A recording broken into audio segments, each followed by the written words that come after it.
ఒక బాధ ఆవేదనతో ఈ ప్రెస్ కాన్ఫరెన్స్ పెడుతున్నా.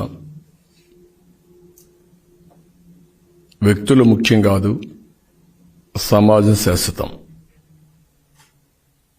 ఎందుకు నేను మాట మాట్లాడుతున్నానంటే, వాతావరణాన్ని మనం కాపాడుకుంటే వాతావరణం మనల్ని కాపాడుతుంది.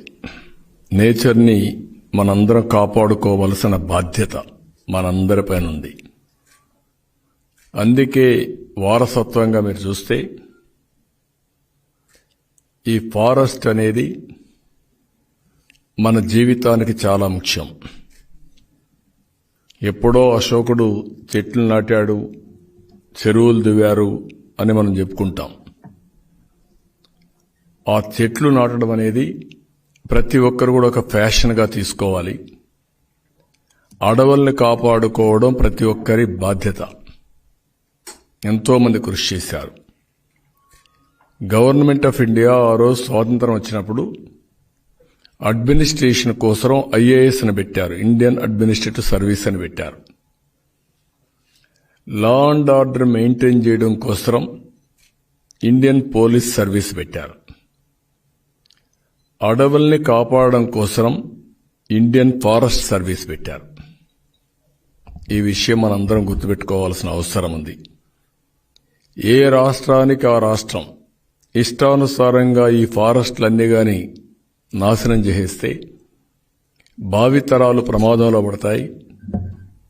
వాతావరణ సమతుల్యం దెబ్బతింటుంది. దానివల్ల వరదలు, అకాల వర్షాలు, కరువు, కాటకాలు ఇవన్నీ వస్తాయనే ఉద్దేశంతోనే ఈ అడవుల్ని కాపాడాలని చెప్పి ఉద్దేశంతో ముందుకు పోయారు. మనిషికి కూడా ప్రాణవాయువు చాలా ముఖ్యం. చిన్నప్పటి నుంచి మనం చెప్తున్నాం, చెట్లు కార్బన్ డైఆక్సైడ్ పీల్చుకొని ఆక్సిజన్ మనకిస్తాయని. అలాంటి సందర్భంలో చెట్లు పెంచేదానికి ఎన్నో వందల వేల లక్షల కోట్ల రూపాయలు మనం ఖర్చు పెడుతూ ఫారెస్ట్లని, అడవుల్ని కాపాడుకోవడం కోసం మనం పెద్ద ఎత్తున ఒక సర్వీసే పెట్టుకొని ముందుకు పోయే పరిస్థితి ఉంటే ఈ జగన్ రెడ్డి గ్యాంగ్ కొండల్ని చెరువులను చేసేశారు. ఇది చాలా బాధేస్తుంది, ఆశ్చర్యం వేస్తుంది. వినాలంటే కూడా నమ్మశక్యం కాదు కానీ వాస్తవం. అందుకే చాలా మంది ఇటీవల కోర్టులో కూడా కామెంట్ చేశారు, చెట్లు నరికేసినా మళ్ళా పెట్టగలుగుతాం కానీ కొండల్ని నరికేస్తే లేదంటే తొవ్వేస్తే మళ్ళా కొండల్ని ఏ విధంగా పెంచగలుగుతామని అడిగిన సందర్భం వచ్చింది. అంటే ఎంత గొప్ప వ్యక్తి అంటే వీళ్ళ యొక్క డబ్బుల ఆశ కోసం. ఇక్కడ మీరు చూడండి, రిషికొండ విశాఖపట్నానికి మణిహారం. ఇది విశాఖపట్నం పేరు తెలిసిన ప్రతి ఒక్కరికి రిషికొండ అందరికీ తెలిసిన వాళ్ళు. ఒకప్పుడు రిషికొండ కిందనుంది, మైనింగ్ కంటే ముందు. పక్కన రిషికొండ చూశారు, పైన రిషికొండ చూశారు. ఇక్కడ మునులు ఒకప్పుడు ఋషులంతా కూడా తపస్సు చేశారని. అదే మాదిరిగా ఎవరైనా కానీ నావిగేషన్కి వస్తే విశాఖపట్నానికి రిషికొండ చూసి ఓకే మనం విశాఖపట్నానికి వచ్చాము అని చూసుకొని గుర్తుపట్టేవాళ్ళని. అలాంటి ఒక హిస్టారికల్ మాన్యుమెంట్ ని మొత్తం కొట్టేశారంటే ఎంత ధైర్యం కావాలి వీళ్ళకి. మళ్ళా కొట్టేయడమే కాకుండా ఎన్జీటీ ఆర్డర్స్ ఇస్తే దానిపైన సుప్రీంకోర్టు పోయే పరిస్థితికి వచ్చారు వీళ్ళు. ఎంత బరి తెగింపు అని అడుగుతున్నా. ఈ ముఖ్యమంత్రికి ఇచ్చింది 5 సంవత్సరాలు రాష్ట్రానికి ఒక ట్రస్టీగా పరిపాలన అందించమని ఇచ్చారు.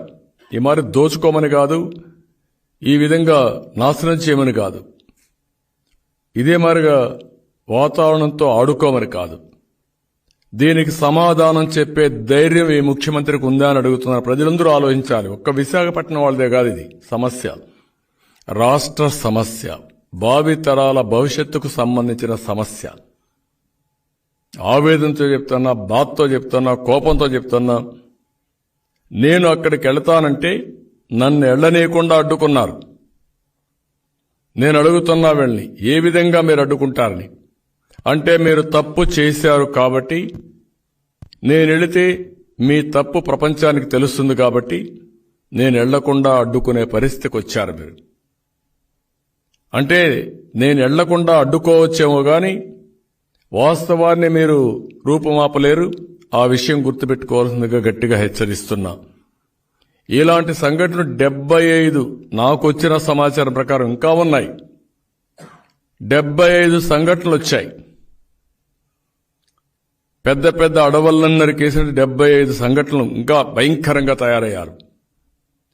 ఎక్కడ చూసినా ఒక పద్ధతి ప్రకారం ఇసుక తీయాలి, ఒక లేయరే తీయాలి. ఇసుక ఇష్టానుసారంగా ఇసుకంతా తీసేసి ఎక్కడికక్కడ భూగర్భ జలాలు ఇంకిపోయి రైతులు అవస్థపడుతూ అక్కడ కూడా వాతావరణం దెబ్బతినే పరిస్థితి తీసుకొచ్చారు. ఎన్విరాన్మెంటల్ ప్రాబ్లమ్స్ క్రియేట్ చేసే పరిస్థితికి వచ్చారు. నెక్స్ట్, ఇది మీరు చూస్తే చాలా దుర్మార్గంగా రవ్వలకొండ, కర్నూలు జిల్లా. బ్రహ్మం గారు ఇక్కడ కాలజ్ఞానం రాశాడు. ఆయన ప్రిడిక్షన్ ఫ్యూచర్లో ఏ విధంగా ఉంటుందో కాలజ్ఞానంలో చాలా స్పష్టంగా చెప్పాడు. అలాంటి కాలజ్ఞానం రాసిన బ్రహ్మం గారికి కూడా అంతుపట్ల నేను కాలజ్ఞానం రాసిన కొండ కొట్టేస్తారని అంటే అప్పుడే రాసేవాడేమో. ఏమనాలి వెళ్ళి ఇంత దారుణంగా, ఇంత నీచంగా ఒక సెంటిమెంట్కి సంబంధించిన విషయం. విశ్వ బ్రాహ్మణ్స్ అంతా కూడా బ్రహ్మం గారిని మనమందరం కూడా ఒక దేవుడిగా ఇచ్చేస్తాం. ఎన్టీ రామారావు గారు బ్రహ్మం గారి చరిత్ర సినిమా తీసి బయట ప్రపంచానికి బ్రహ్మం గారి యొక్క విశిష్టతని తీసుకొచ్చిన వ్యక్తి. అలాంటి రవ్వల కొండను కూడా వేసే పరిస్థితికి వచ్చారు. మనవాళ్లు పోతే మనవాళ్లపైన కేసులు పెట్టారు, దొంగలపైన కేసు పెట్టలా, ఎవరైతే పోరాడతారో వాళ్ళపైన కేసులు పెట్టే పరిస్థితికి వచ్చారు. నెక్స్ట్, ఇది ఒకసారి చూస్తే కాకినాడ మడ అడవులు ఎన్విరాన్మెంట్కి చాలా ముఖ్యం కాకినాడలో. అదే పనిగా నేను మడ అడవులు పెంచాను. ఇవన్నీ మడ అడవులు సైక్లోన్కి ఒక షెల్టర్. ఇవి కోస్టల్ మొత్తం తీర ప్రాంతం అంతా కూడా మడ అడవులు పెంచి ఫస్ట్ లేయర్ ఆఫ్ ప్రొటెక్షన్ ఇది. ఆ మడ అడవులు గాని బాగా పెంచగలిగితే ఒకటి ఎన్విరాన్మెంట్ బ్యాలెన్స్ అవుతుంది. ఏదైతే ఒకసారి తుఫాన్ వస్తే తుఫాన్ కూడా తట్టుకొని ఆ తీవ్రత తగ్గించే శక్తి ఈ మడ అడవులకు ఉంది. దీనికి సెపరేట్ ఒక వింగే క్రియేట్ చేయాలనుకున్నాం ఫారెస్ట్ డిపార్ట్మెంట్లో. మడ అడవుల్ని పెంచడానికి, ప్రొటెక్ట్ చేయడానికి ఒక వింగ్ క్రియేట్ చేయాలనుకుంటే అలాంటిది కాకినాడలో మడ అడవుల్ని విధ్వంసం చేస్తే దానిపైన కోర్టు స్టే చేసే పరిస్థితికి వచ్చారంటే ఇప్పుడు కూడా మీరు చూడండి ముందు ఎట్లుంది, ఎంత సుందరంగా ఉంది, ఈ రోజు ఎంత దారుణంగా ఉందో మీరు చూస్తే అది వీళ్ళు చేసిన దుర్మార్గమైన కార్యక్రమం, నీచమైన కార్యక్రమం. దీనికి జగన్మోహన్ రెడ్డి సమాధానం చెప్పాలి. ఏదో నంగనాచిగా నేను తప్పించుకొని తిరుగుతానంటే తప్పించుకొని తిరిగే పరిస్థితి ఉండదు. ఆ విషయం గుర్తుపెట్టుకోవాల్సిన అవసరం ఉంది. ఇక్కడ మీరు చూడండి Pattiseema canal, right main canal కొన్ని వేల కోట్ల రూపాయలు ఖర్చు పెట్టి కాలువలు దువ్వాం. ఆ కాలువల దగ్గర వచ్చిన మట్టి అంతా కూడా స్టాక్ పెట్టాం. ఎందుకు? రేపు రాబోయే రోజుల్లో బయట వర్షం పడినా ఆ నీళ్లు కాలువలోకి రాకూడదు. అదే మరి అక్కడ ల్యాండ్ కూడా చాలా తీసుకొని అవసరమైతే గట్టుపైనే ఒక రోడ్డు కూడా వేయాలని చెప్పి ప్లాన్ చేశాం. అంటే ప్రొటెక్షన్ కూడా మనకు వస్తుందని మొత్తం మట్టి తీసేశారు. ఇప్పుడు ఏ మాత్రం కూడా ఆ కాలువలకు ప్రొటెక్షన్ లేదు. అంటే కొన్ని వేల కోట్ల రూపాయలు ఖర్చు పెట్టినంత నాశనం అయిపోయే పరిస్థితికి వచ్చేది. అవి కూడా వదిలిపెట్టే పరిస్థితులు లేరు. ఇది విశాఖపట్నం తూర్పుగోదావరి సరిహద్దుల్లో బమిడికలొద్ది. ఇక్కడ భారతీయ సిమెంట్ కోసం YV Subbareddy and company laterite, bauxite దోపిడీ. ఇక్కడుండేదే 15,000 కోట్ల రూపాయలు విలువ చేసే బాక్సైట్ ఉందని అలాంటి దానికి వీళ్ళు టెండర్ పెట్టారు. 1000 వెహికల్స్ పోతున్నాయి. మా వాళ్ళు ఎన్జిటికి వెళ్లారు, ఫైట్ చేశారు, రాత్రిలో ఫైట్ చేశారు. ఎన్జిటి మెంబర్స్ వచ్చారు, వచ్చి వెరిఫికేషన్ చేశారు, వాస్తవాన్ని ఎస్టాబ్లిష్ చేశారు. దోపిడీ మాత్రం ఆగడం లేదు. అంటే ఎవరు కాపాడాలి ఈ దేశాన్ని? ఎవరి పనులు చేస్తారు? అదే మరి ఇక్కడ కుప్పం, నేను వెళ్ళాను స్వయంగా. ఇక్కడ మీరు చూస్తే శాంతిపురంలో ఆ విలేజ్కి నేరుగా మైనింగ్ దగ్గరికి వెళ్తే సర్ప్రైజ్ కింద నన్ను కూడా రానిరు వెళ్ళు, నేను వస్తానంటే అంటే కండ కావరం వీళ్ళకు కొవ్వెక్కిపోయింది. వీళ్ళు అనుకున్నాడు రౌడీజం చేద్దామని. రౌడీజం చేసే రోజులు అయిపోయినాయి. ఇప్పుడు మిమ్మల్ని తరిమి కొట్టే పరిస్థితికి వచ్చింది. నేను ఆ విషయం చెప్పాలనుకుంటున్నాను. ఏదో రౌడీజం చేద్దాం అనుకుంటే ఆ రౌడీలకి ప్రజలే గుణపాఠం చెప్పే పరిస్థితికి వచ్చారు. యు సీ దిస్, ఇంత మాఫియానండి. ఇదే కుప్పంలో యూనివర్సిటీ, ద్రవిడ యూనివర్సిటీలో మొత్తం గ్రెనైట్ ఎంత కొడతారు. అక్కడ నేను దాన్ని ఒక ఎన్విరాన్మెంటల్ ప్రొటెక్షన్ పెట్టి బ్రహ్మాండంగా నేను తయారు చేయాలనుకుని అన్ని కూడా హెర్బల్ ప్లాంట్స్ పెట్టి, చెక్ డ్యామ్స్ పెట్టి ఒక పర్యావరణ హితంగా నేను తయారు చేస్తే అలాంటి దాన్ని వీళ్ళు ఇష్ట ప్రకారం కొట్టి అక్కడ ఏనున్నాడు, రిజిస్ట్రార్ ఉన్నాడు, ఆయన పెద్ద ఇదిగా దగ్గరుండి మాఫియాకు లీడర్గా ఉండి కొట్టిస్తున్నాడు. బీ కేర్ఫుల్ నేను చెప్తున్నా. ఈ రోజు తగాల ఇంకా చాలా ఉంది, రేపు కూడా ఉంది. బోనెక్కిస్తాం. అన్నీ కూడా సెటిలైట్లో ఉన్నాయి. ఏ రోజు చూసినా డేట్ వారిగా సెటిలైట్లు తీసుకుంటే మొత్తం వాస్తవాలు వస్తాయి మీకు. అంత ఈజీగా ఆలోచించద్దండి. ఏదో మమ్మల్ని రానియకుండా చేస్తే, భయభ్రాంతులు చేస్తే మీ ఆటలు సాగుతాయని. ఇక్కడ మీరు చూస్తే అన్నమయ్య డ్యాం ఎందుకు కొట్టుకుపోయిందండి? ఇసుక మాఫియా. ఇష్టానుసారంగా ఇసుక మాఫియా మొత్తం తవ్వేసి ఆ వెలాసిటీతో నీళ్లు వచ్చినప్పుడు కొట్టుకోబోతే 62 మంది నిండు ప్రాణాలు బలిగొన్నారు. You answer this. దానిపైన ఇంతవరకు రీహాబిలిటేషన్ ఇవ్వలేని అసమర్థ ప్రభుత్వం, ప్రాజెక్టుని మళ్లీ పునర్నిర్మాణం చేయాలని ఆలోచన లేని ప్రభుత్వం.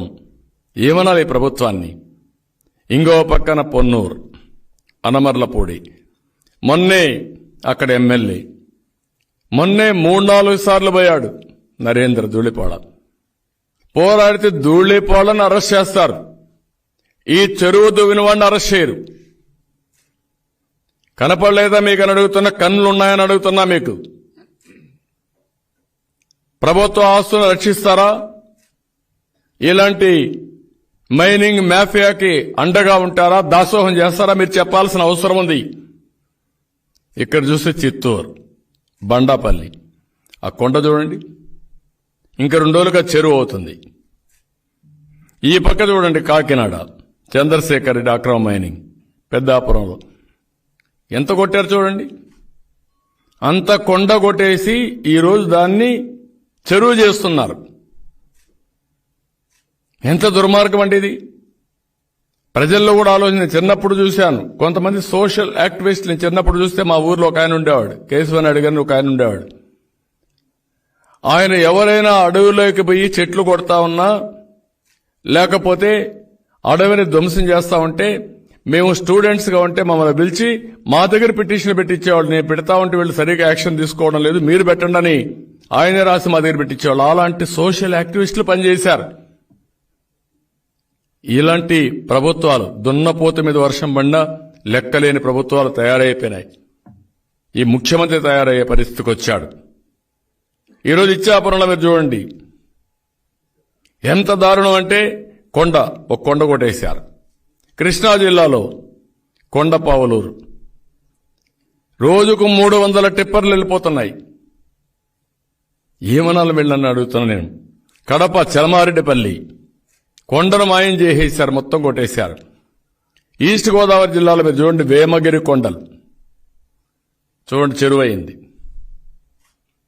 వేమగిరి కొండలు పోయి చెరువు తయారైపోయింది. ఇప్పుడు ఇంకో పక్కన ఇది కృష్ణా కొండపల్లి, ఇక్కడే ఉమామహేశ్వరరావుని అరెస్ట్ చేసింది. ఎంత దారుణం అంటే, ముందుండే కొండది ఫారెస్ట్ ఏరియా, కింద నుండేది వీళ్ళు వచ్చిన తర్వాత జరిగింది. ఇంకో పక్కన నెక్స్ట్ నెల్లిమర్ల ఎంత బాగా ఉండే కొండ. ఇవన్నీ నేషనల్ హైవేలో పోతే చూస్తుంటే ఓసారి ఆనందంగా కళ్లకు ఇంపుగా ఒక ఆహ్లాదకరమైన వాతావరణంలో మనం జర్నీ చేసే పరిస్థితి వచ్చింది. ఎక్కడైనా మీరు చూడండి, కొండలు ఎక్కడైతే అందంగా ఉంటాయో, జపాన్లో అయితే నేను పోయి చూసా. జపాన్లో కొండల్లో డిఫరెంట్ వెరైటీ ఆఫ్ చెట్లు పెట్టి, ఫ్లవర్స్ కూడా సీజనల్ ఫ్లవర్స్ వచ్చి పెట్టి, హెర్బల్ ప్లాంట్స్ కూడా పెట్టి, ఆ కొండలను చూస్తే మనకు ఒక ఆనందంగా ఆహ్లాదంగా ఆరోగ్యపరంగా తయారు చేసే పరిస్థితికి వచ్చారు. నేను అదే మాదిరిగా ఈ రాష్ట్రంలో గ్రీన్ కవర్ పెంచాలని మ్యాక్సిమం ట్రై చేసి హైయెస్ట్ గ్రీన్ కవర్ పెంచాం. దేశంలోనే నెంబర్ 1 గ్రీన్ కవర్ లో 14-19 గాని 95-2004 గాని హైయెస్ట్ ఆంధ్రప్రదేశ్. ఆ రోజు హైదరాబాద్ లో ఆ రోజు చెట్లు పెట్టాం. ఈరోజు హైదరాబాద్ మొత్తం చెట్లతో బ్రహ్మాండంగా ఒక ఆహ్లాదకరంగా ఒక లివబుల్ ప్లేస్ గా తయారైంది. Most liveable city. Quality of life. Quality of life ఊరికే రాలా, చెట్ల వల్ల వచ్చింది, ఇన్ఫ్రాస్ట్రక్చర్ వల్ల వచ్చింది, అక్కడుండే ఫెసిలిటీస్ వల్ల వచ్చింది. అలాంటిది ఇంత దారుణంగా తవ్వేసే పరిస్థితికి వచ్చారు. అనంతపూర్ జిల్లా పగలు రాత్రి అనుకున్న మొత్తం టిప్పర్లు పెట్టి కొట్టే పరిస్థితికి వచ్చారు. ఇంకో పక్క పీలేరు సేమ్ థింగ్. మీరు చూడండి, అన్ని కొండలు ఒకప్పుడు సుందరంగా ఉండే కొండలన్నీ ఇప్పుడు గుండు కొట్టినట్టు తయారు చేశారు. ఆ తర్వాత కొండల్ని చెరువులు చేసే పరిస్థితికి వచ్చారు. గుంటూరులో ఇది మీరు చూస్తే లామ్ క్వారీ, లామ్ గ్రామం కొండ చూడండి మొత్తం కొట్టేశారు. ఆ ఏరియా పోతే మన రాజధాని ఏరియాలో ఈ కొండలు ఒక అందమైన కొండలు. హైదరాబాద్ లో గాని వేరే సిటీస్ కి లేనటువంటి కొండలు మన అమరావతికి ఉన్నాయి. అలాంటి కొండలన్నీ కూడా కొట్టేసే పరిస్థితికి వచ్చారు. ఇంకొక పక్కన మీరు ఒకసారి చూసినప్పుడు, ఇవన్నీ చూసినప్పుడు చాలా స్పష్టంగా నేను ఒకటే చెప్తున్నా, ఈ ప్రభుత్వాన్ని హెచ్చరిస్తున్నా. భావితరాల భవిష్యత్తు ఆడుకునే హక్కు మీకు లేదు. 75 ప్లేసెస్ లో ఇవి జరిగాయి. ఇంకా చాలా ఉన్నాయి కానీ మా నోటీస్కి వచ్చింది, మేము కలెక్ట్ చేసింది 75 ప్లేసెస్ వచ్చాయి. ఈ 75 కూడా యాక్షన్ ప్లాన్ ఇచ్చాం. మీరు ఒకసారి అరెస్ట్ చేయొచ్చు, రెండోసారి అరెస్ట్ చేయొచ్చు, మిమ్మల్ని వదిలిపెట్టాం. అధికారులను హెచ్చరిస్తున్నాం. మీరేదో గవర్నమెంట్ చెప్పిందని సమాజానికి చెడు చేసే విధంగా, భావితరాలకు నష్టం వచ్చే విధంగా, రాష్ట్రాన్ని నాశనం చేసే విధంగా మీరు ప్రవర్తిస్తే అది మంచిది కాదు. నేను అడుగుతున్నా, ఇండియన్ ఫారెస్ట్ సర్వీస్ ఆఫీసర్స్, ఒకప్పుడు గాని మీరు ఎక్కడా గాని ఒక ఇంచ్ డిఫరెన్స్ వస్తే, ఇది ఎక్కడో ఇల్లు కట్టుకున్నాడు, ఎందుకయ్యా మీరు ఇది చేస్తారంటే, కాదు సార్ ఇది ఫారెస్ట్ అని ప్రొటెక్ట్ చేసిన మీరు ఈరోజు దాసోహం అనే పరిస్థితికి వచ్చారు. వై? మీరు ఇండియన్ ఫారెస్ట్ సర్వీస్ ఏది ఉందో దాని విశిష్టత మీరు కాపాడుకుంటారా లేదా అని అడుగుతున్నా నేను. దీనికి సమాధానం చెప్పమని ఇండియన్ ఫారెస్ట్ సర్వీస్ ను క్వశ్చన్ చేస్తున్నా. ఇన్ని నేను చూపించాను. నేను చూపించిన దాంట్లో mining department, forest department, revenue department, you answer this. ఈరోజు ఒక ఎంఆర్ఓ ఉండొచ్చు, ఒక మైనింగ్ అసిస్టెంట్ డైరెక్టర్ ఉండొచ్చు, ఒక ఐఎఫ్ఎస్ ఆఫీసర్, ఒక రేంజ్కో ఒక జిల్లాకో మీరు ఫారెస్ట్ ఆఫీసర్గా ఉండొచ్చు. టుమారో మీరు ఎక్కడున్నారు, ఏ పీరియడ్లో జరిగిందో మీ అందరికి కూడా ఇవన్నీ బుక్ అవుతాయి. గూగుల్ మ్యాప్ లో ఎవ్రీ 6 నెలలకు ఒకసారి వస్తాయి, డేట్ వారిగా వస్తూ ఉంటాయి. అప్పుడు you have to answer all these things. ఈరోజు తప్పుడు రికార్డులు చూపించి మీరు బయటపడచ్చు, కానీ వాస్తవ రికార్డులు వచ్చినప్పుడు మీరందరూ అడ్డంగా బుక్ కావడం ఖాయం. ఈ విషయం గుర్తుపెట్టుకోండి. నేను మీ మీద కోపంతో చెప్పడం లేదు, రాష్ట్రం మీద అభిమానంతో చెప్తున్నా. సమాజం పైన నాకుండే ఒక కమిట్మెంట్ తో చెప్తున్నా. ఈ విషయం మీరు గుర్తుపెట్టుకోండి. ఏ వ్యక్తి కోసం నేను రాజీ పడడం లేదు. తాత్కాలికంగా మీరు ఇబ్బంది పెట్టచ్చు, నన్ను కూడా తిట్టచ్చు, నన్ను నిలయచ్చు బయట వస్తే, లేకుంటే పోనీయకుండా చేయొచ్చు, దాంతో నిలిచిపోతా అనుకుంటే అది మీ భ్రమ. ఈ విషయం మీరు గుర్తుపెట్టుకోండి. నా పోరాటం మీతో కాదు, ఏదైతే సమాజానికి చెడు చేసే వ్యక్తులతో, వ్యవస్థలతో నా పోరాటం. ఆ విషయం ప్రతి ఒక్క వ్యక్తి గుర్తుపెట్టుకోవాల్సిన అవసరం ఉంది. అందుకే మళ్ళా ప్రజలందరూ కూడా విజ్ఞప్తి చేస్తున్నా, సమాజ హితం కోసం విజ్ఞప్తి చేస్తున్నా, భవిష్యత్తు కోసం విజ్ఞప్తి చేస్తున్నా. డబ్బులు పోతే సంపాదిస్తాం, ఆస్తులు పోతే మళ్ళా కొంటాం. సహజ సంపద మన కొండలు పోతే మళ్ళా తిరిగి రావు. తిరిగి ఎన్ని వందల కోట్లు, వేల కోట్ల రూపాయలు ఖర్చు పెట్టినా ఆ కొండలు తిరిగి వచ్చే పరిస్థితి లేదు. వాతావరణం ఒకసారి ప్రకృతి నాశనం చేసిన తర్వాత ఆ ప్రకృతి విలయతాండవం చేస్తే తట్టుకునే శక్తి మనకుండదు. ఇలాంటి దొంగ వ్యక్తుల కోసం, ఇలాంటి సమాజ సంఘ వ్యతిరేక వ్యక్తుల కోసం మనం గమ్మునుంటే కూడా మనకి ఇబ్బంది వస్తుంది. ఎక్కడికక్కడ అడ్డుపడదాం. నీ సిమెంట్ కోసం, నీ సిమెంట్ ఫ్యాక్టరీ కోసం 1000 లారీలు తెప్పించుకుంటావా నువ్వు? అక్కడొస్తే కేసులు పెడతావా? అక్కడొస్తే ఇంకొక కేసు పెడతాడు. ఎవరైతే పోరాడతారో వాళ్ళ మీద పాతవన్నీ వెరిఫై చేసి ఎక్కడ కేసులుంటే అక్కడ కేసులు పెట్టి వాళ్ళు వేధించే పరిస్థితికి వచ్చింది. ఇప్పుడే సత్యవేడు ఒక ఎగ్జాంపుల్ చెప్తున్నా. ఇక్కడ మైక్ ఇవ్వండి, నువ్వు ఎక్స్ప్లెయిన్ చేయమా. ఒక్క నిమిషం నువ్వు ఎక్స్ప్లెయిన్ చేయి, చెప్తా. మైక్ ఇవ్వండి, ఎక్స్ప్లెయిన్ చేయి. సత్యవేడు మండలం కాదిరేడు పంచాయతీ బాలకృష్ణ గ్రామం.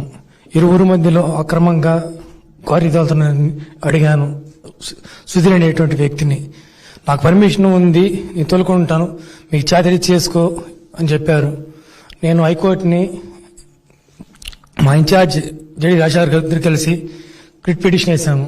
స్టే ఇచ్చారు, 8th ఇచ్చారు. మళ్ళీ నన్ను పోలీసులు ఫోన్ చేసి స్టేషన్ దగ్గరికి రా అని అడిగారు.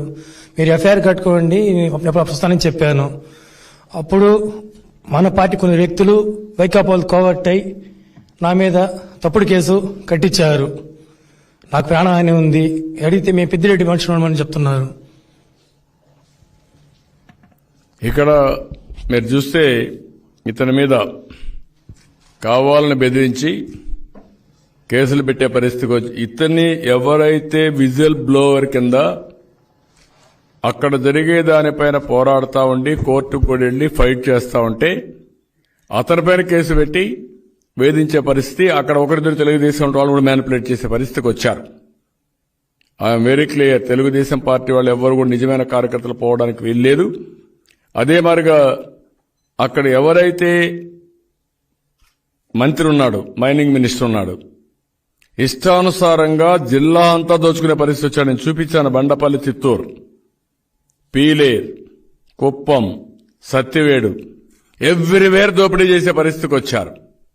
అడిగితే ఎవరినని అడుగుతారు? పోలీసులున్నారు, కేసులు పెట్టిస్తా, లేవంటే వీళ్ళందరినీ బెదిరించే పరిస్థితికి వస్తున్నారు. ఈ సాక్షాత్ అతన్ని థ్రెటన్ చేయడం, బెదిరించడం. నేను చాలా మందిని కూడా చేశారు ఇంతవరకే.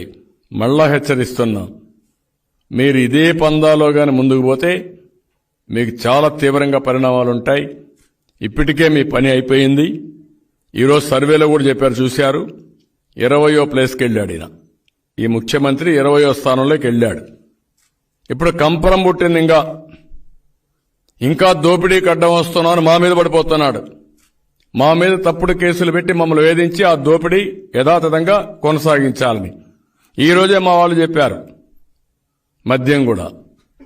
అంటే నీ దోపిడీకి, నీ ధనదాహానికి అంతు లేదని అడుగుతున్నా నేను. ఏమైంది? శ్రీలంకలో పారిపోయారు. పారిపోతే కూడా ప్రజల ఆగ్రహం వచ్చి నిలేసే పరిస్థితికి వచ్చారు. ఆంధ్రప్రదేశ్ ఉండే ప్రజానికాన్ని కోరుతున్నా, మీరు కూడా ఆలోచించుకోవాలి. మీ భవిష్యత్తుకు సంబంధించిన విషయం, మనందరి భవిష్యత్తుకు సంబంధించిన విషయం, భావి తరాల భవిష్యత్తుకు సంబంధించిన విషయం. ఎవరైనా ఒక రాజకీయ పార్టీ పోరాడితే వాళ్లపైన కేసులు పెట్టి వాళ్లపైన దాడులు చేస్తున్నారు. వ్యక్తులు పోరాడితే వాళ్లకు అండగా మేము పోయినా వాళ్ళకు కావాలని చెప్పి కేసులు పెట్టి చేసే పరిస్థితికి వచ్చారు. అందుకే ప్రజలకు విజ్ఞప్తి చేస్తున్నా, కలిసి రండి, అందరం చైతన్యవంతులవుదాం. అందరం కలిసి పోరాడదాం. కలిసి పోరాడితే తప్ప ఈ రాష్ట్రాన్ని కాపాడుకోలేం.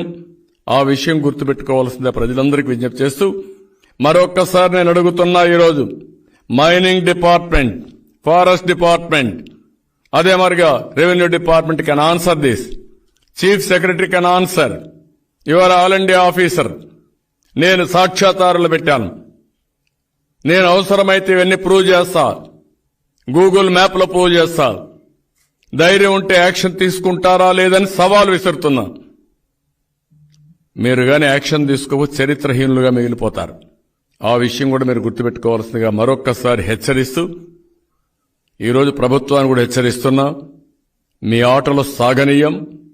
75 ప్లేసులు ఎక్కడికక్కడ అడ్డుకుంటాం. అవసరమైతే మీరు కేసులు పెట్టినా ఫైట్ చేస్తాం, పోరాడతాం. మళ్లీ ఈ అడవులు కాపాడే వరకు మళ్లీ ఎవరు చేయలేం. ఎందుకంటే ఇది ఒకసారి చెరువు అయినాక మనం పూడ్చచ్చు, మట్టిదే చేయొచ్చు, గాని మళ్ళా కొండలు మాత్రం తయారు కావు. చాలా దారుణం. చాలా తీవ్రంగా ఖండిస్తూ, దీన్ని చాలా గట్టిగా వ్యతిరేకిస్తూ తీవ్రంగా గ్రహిస్తున్నాం. ఓకేమ్మా, కూర్చో. చెప్పండి, ఏమైనా ఉన్నాయా మీ క్వశ్చన్స్?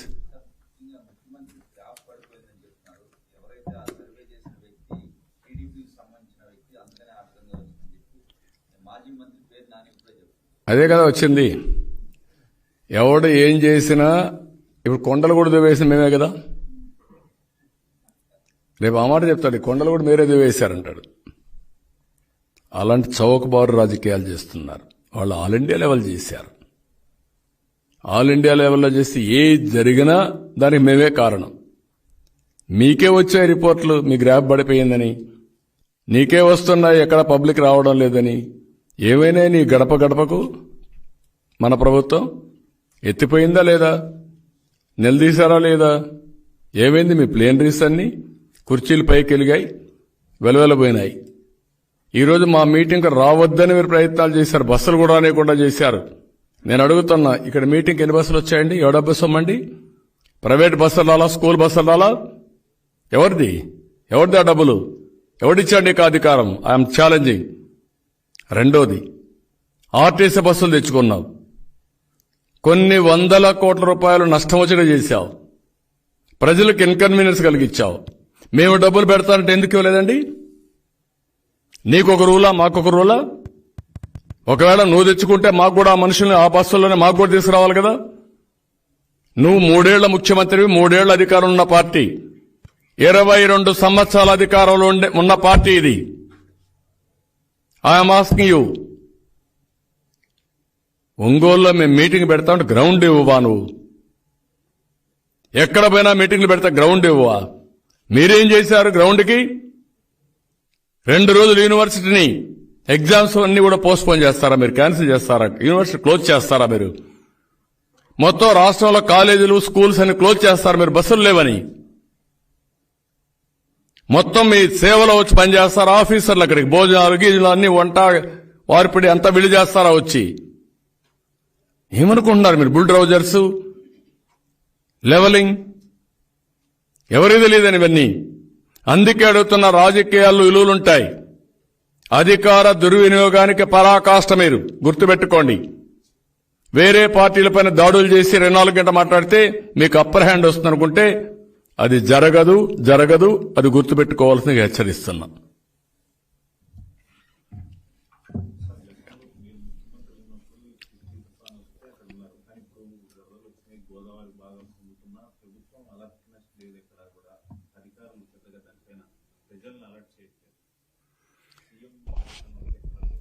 అంటే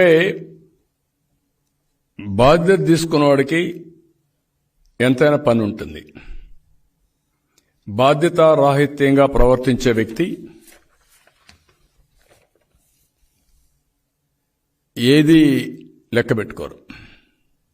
తిత్తిలి మీరు చూశారు, పండుగలున్నాయి. ఇప్పుడు అన్ని క్యాన్సిల్ చేసి ఎవ్రీ మండలానికి ఒక ఐఏఎస్ ఆఫీసర్ని, ఒక మంత్రిని పెట్టి తిరిగి నార్మల్సీ వచ్చిన తర్వాతనే అక్కడి నుంచి వచ్చాను నేను. ఉదుహుద్ 10 రోజులు బస్సులో ఉండి మళ్ళీ నార్మల్సీ ఎస్టాబ్లిష్ చేసిన తర్వాత తిరిగి వచ్చాను. సూపర్ మనం హరికేన్ 96-97 నేను ఆ రోజు అక్కడికే వెళ్లి రాజమండ్రి కేంద్రంగా ఉండి రాజమండ్రిలో పడుకొని సెక్రటరియట్ అంతా అక్కడి నుంచి రన్ చేసి నార్మల్ స్థితి నాకు వచ్చాను. హైదరాబాద్లో వరదలు వస్తే హైదరాబాద్ సెక్రటరియట్ పక్కనే ఉంటుంది మున్సిపల్ కార్పొరేషన్ ఆఫీస్. సెక్రటరియట్ నుంచి ఆపరేట్ చేయాల, మున్సిపల్ కార్పొరేట్ ఆఫీస్ ఆపరేట్ చేశా. ఆ ఫోకస్ కోసరం, అలర్ట్ కోసరం, ఒక నమ్మకాన్ని కల్పించడం కోసరం, ఒక భరోసా ఇవ్వడం కోసరం. మీరేం చేశారు? ఎక్కడో శ్రీకాకుళంలో సైక్లోన్ వస్తుందనుకుంటే అది క్రాస్ అయి భువనేశ్వర్ టచ్ అయి హిట్ చేస్తే భువనేశ్వర్ ఆ రోజు ఉండే ముఖ్యమంత్రికి నేనే ఫస్ట్ ఫోన్ మన ఎస్పీ శ్రీకాకుళం ఎస్పీ ఇచ్చాడు. 99 సూపర్ సైక్లోన్. అది తెలుగుదేశం పార్టీ కమిట్మెంట్. అది వర్షాలు పడితే లెక్కలేదు, వరదలు వచ్చిన లెక్క పెట్టలేదు, ప్రజలు చనిపోయిన లెక్కలేదు. అంటే మీకు ఒక బాధ్యత లేదు. తిరిగి మాట్లాడితే మా మీద దాడి చేస్తారు. పోలవరం దెబ్బతిన్నా లెక్కలేదు, అమరావతి నాశనమైన లెక్కలేదు. ఏది ఏమైనా ఇలాంటి ప్రభుత్వం ఉండడం మనందరికీ దురదృష్టం. ఈ కష్టకాలంలో ఒకటే చెప్తున్నా, మళ్ళా ప్రభుత్వాన్ని డిమాండ్ చేస్తున్నా, ఆఫీసర్లు డిమాండ్ చేస్తున్నా, మీరైనా బాధ్యతగా ప్రవర్తించండి. అదే సమయంలో తెలుగుదేశం పార్టీ నాయకుల్ని, కార్యకర్తలందరినీ కోరుతున్నా, మీకు చేతనైనంత వరకు ప్రజలకు అండగా ఉండండి, బాధితులకు తోడుగా ఉండండి, వీళ్ళంత వరకు సహాయ కార్యక్రమాలు చేయండి. ఆ రోజు మేము చేసింది కూడా ఫస్ట్ ముందుగానే అలర్ట్ చేయడం. ఇప్పుడు గోదావరి ఫ్లడ్స్ ఒక రోజులో రాదు, గుర్తుపెట్టుకోవాలి మీరందరూ. ఎక్కడ నాసిక్, అక్కడి నుంచి వాటర్ వస్తే ఎవ్రీవేర్ దెర్ ఆర్, ఈ రివర్లో ఎంత వాటర్ వస్తుందో మెజర్ చేసే గేజెస్ అన్నీ ఉంటాయి. First level, second level, third level, ఈ మార్గ అలర్ట్స్ అన్నీ ఉంటాయి. ఆ నీళ్లు ఎంత ఫ్లో వస్తుంది మొత్తం కూడా క్యాలిక్యులేషన్స్ ఉంటాయి. సిడబ్ల్యూసి ఎప్పటికప్పుడు ఇస్తారు. ఇచ్చిన తర్వాత మనం అప్రమత్తంగా ఉండి ముందుగానే అలర్ట్ చేసి వాళ్ళందరినీ రీహాబిలిటేషన్ చేయాలి. అక్కడి నుంచి తీసుకెళ్లిన తర్వాత వాళ్ళందరినీ సేఫ్టీ ప్లేస్లో పెట్టడం, భోజనాలు పెట్టడం, ఇవన్నీ చేసి ఇది నార్మల్సీ వచ్చిన తర్వాత తిరిగి పంపించే పరిస్థితి రావాలి. అక్కడి నుంచి రెస్టరేషన్ కానీ, వీళ్ళందరికీ చేయాల్సిన పనులు కానీ అవన్నీ చేయాల్సిన అవసరం ఉంది. ఆ రోజు మీరు చూస్తే ఎవడు వరదల్లోకి వచ్చినా, వరద అనేది కరువు అయినా సరే కొద్దిగా సస్టైన్ అవుతాం, కొంచెం టైం పడుతుంది. కానీ వరద అనేది చెప్పిరాదు, టకామని వస్తుంది. ఆ వరదలో అప్రమత్తంగా లేకపోతే కొంచెం చనిపోతాం, ప్రాపర్టీస్ మొత్తం పోతాయి, మళ్ళా కోలుకొని దెబ్బ వస్తుంది. అదే తెలుగుదేశం పార్టీ ఆ రోజు ఆలోచించాం. ఎక్కడ వరద వచ్చినా, ఎక్కడ ముందుగానే even cyclones advance prediction model కూడా తీసుకొచ్చాం. ఎంత వెలాసిటీతో వస్తుంది, ఏ విధంగా వస్తుంది, ఫ్లడ్ మేనేజ్మెంట్ ఎట్టుండాలి, ఇవన్నీ కూడా వర్కౌట్ చేసి మాన్యువల్ కూడా తయారు చేశాం. ఇప్పుడు అన్నీ పోయినాయి, మొత్తం నాశనం చేసే పరిస్థితికి వచ్చారు. ఉదూద్ అయిన తర్వాత నేను టక్కర్తో కమిటీ వేశా, ఏదైతే మాన్యువల్ మళ్ళా రివైవ్ చేయమని. సైక్లోన్ మాన్యువల్స్ అన్ని, నేచురల్ కెలామిటీ మాన్యువల్స్ అన్ని ఇచ్చేయమంటే నిన్న మీరు చూశారు సుప్రీంకోర్టులో వీళ్ళకు వార్తలు పెట్టారు. కోవిడ్ డబ్బుల్ని మిస్యూజ్ చేస్తారండి, 1100 కోట్లు 1200 కోట్లు. What is this? అంటే మీకు లెక్క ఉందని అడుగుతున్నా. కోవిడ్ అనేది చాలా భయంకరంగా ప్రతి ఒక్క వ్యక్తి సఫర్ అయ్యాడు. వాళ్ళకొచ్చిన డబ్బులను కూడా మీరు మిస్యూజ్ చేశారు, వేరే అకౌంట్ డైవర్ట్ చేసుకున్నారు. సుప్రీంకోర్టు వార్తలు పెట్టే పరిస్థితికి వచ్చింది. Natural calamity fund government of India ఇస్తుంది, మన ఫండ్ పెడతాం, రెండూ కలిపి డిజాస్టర్ మేనేజ్మెంట్ చేస్తాం. అలాంటి ఫండ్ను కూడా మీరు డైవర్ట్ చేసే పరిస్థితికి వచ్చారు. ఇవన్నీ కూడా చాలా బాధాకరమైన సంఘటనలు రాష్ట్రంలో చాలా దారుణంగా ఉన్నాయి. ఇవన్నీ కూడా నేను చాలా తీవ్రంగా ఖండిస్తున్నా, గర్హిస్తున్నా. ఇంకా మనకు సఫరింగ్ తప్పదు. ఇలాంటి దుర్మార్గులు వచ్చిన తర్వాత అందరికీ వస్తాయి, కానీ అందరూ కూడా ధైర్యంగా ముందుకు పోవడం తప్ప వేరే మార్గం లేదు. Thank you.